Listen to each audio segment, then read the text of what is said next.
Hi, and welcome to another episode of A Little Sales Training. I'm here, Dan Little, as your host, and today I'm here with Steve Davern from dealer eProcess. He's a strategic account director there. Steve's going to help us answer the questions of what's the 5 key tips that we could do with our website in order to best perform. Steve, you want to say hi to our audience? Hello, Dan's audience. Dan, thanks for having me today. I think I've known you for a long time through the business. It's been about 20 years. Oh, yeah. Coming by the store all the time and trying to figure out better ways to, better processes, more ways to sell cars. And it's always a pleasure talking to you. Well, thank you. Thanks for Mm-hmm. joining. So let's jump right in, Steve. What's your first tip for us for this website conversion? Well, when I look at websites, because generally speaking, we'll get a dealer that's interested in a new website, and sometimes they're interested because they don't like the way the website's performing. Mostly they're interested because they're not happy with the way the service, the levels of service they're getting from their current website provider. But either way, it does have to perform. So one of the first things I like to point out is the simplicity. Make it nice and easy. People are coming to the website for 3 main reasons. They're looking for a new car, a used car, or service. Now, there's some secondary, more ancillary reasons they're going to come by too, which is maybe they're doing some research, or maybe they're interested in how strong their finance is, what their buying power is. But that's really the main reasons they're coming there.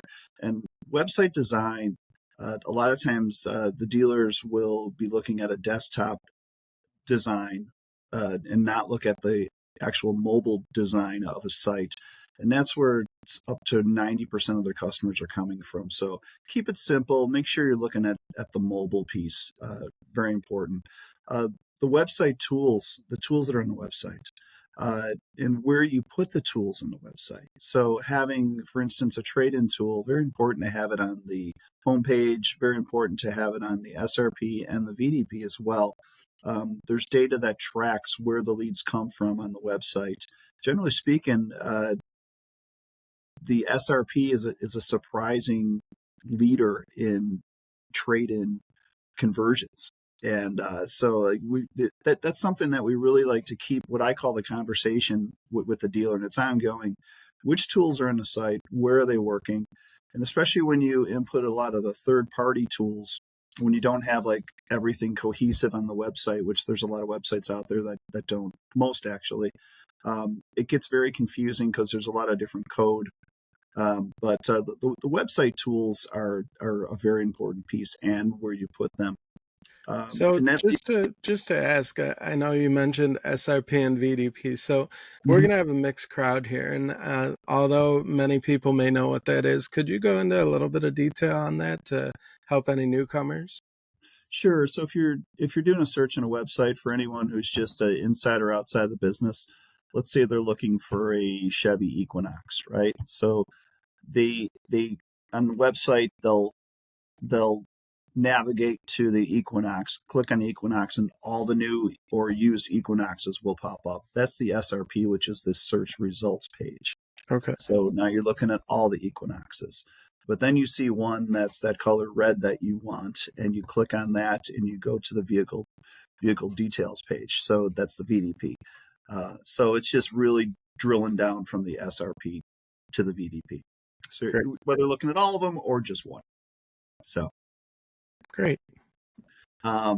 leads me to the platform. So it's important to have a website platform that ideally is all in one. If you look at Amazon, for instance, Amazon doesn't have any third-party tools on there. Now, that doesn't mean third-party tools aren't a good thing, because there's a ton of great ones out there.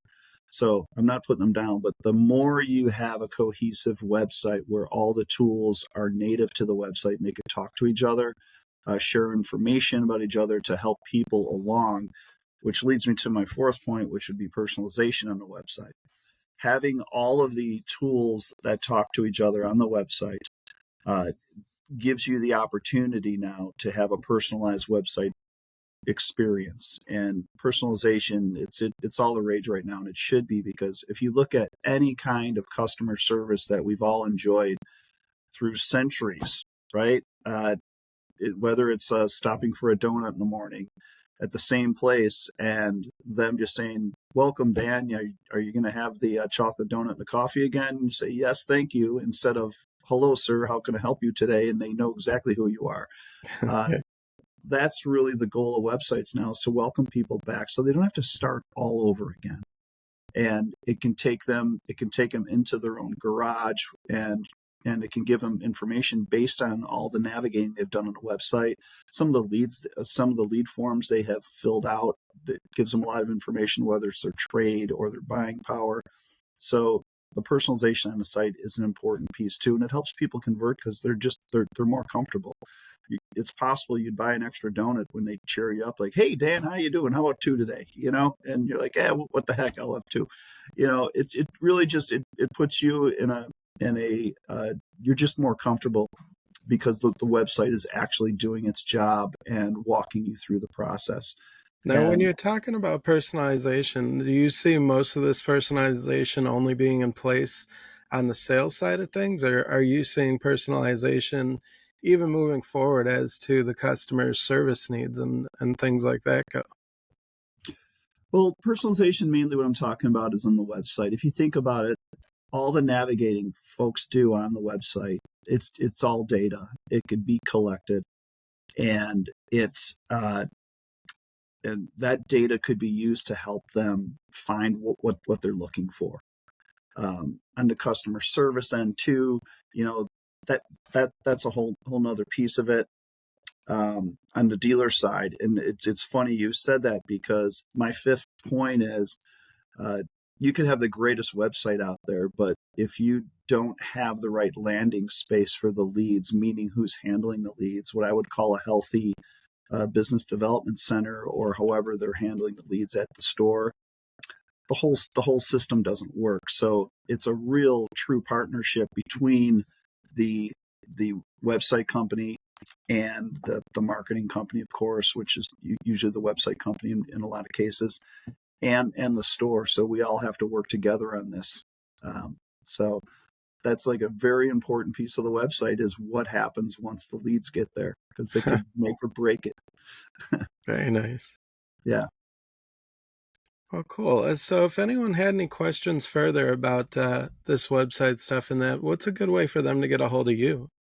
Either send me a text or give me a call at 773-415-8453, or my email address at Dealer eProcess is steve.davern, DAVERN, at dealereprocess.com.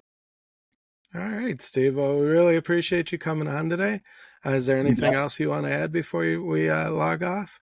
No, just very happy to be on, and love the car business, and really just want everyone to keep selling and servicing more cars, because love when everyone's happy. Nice.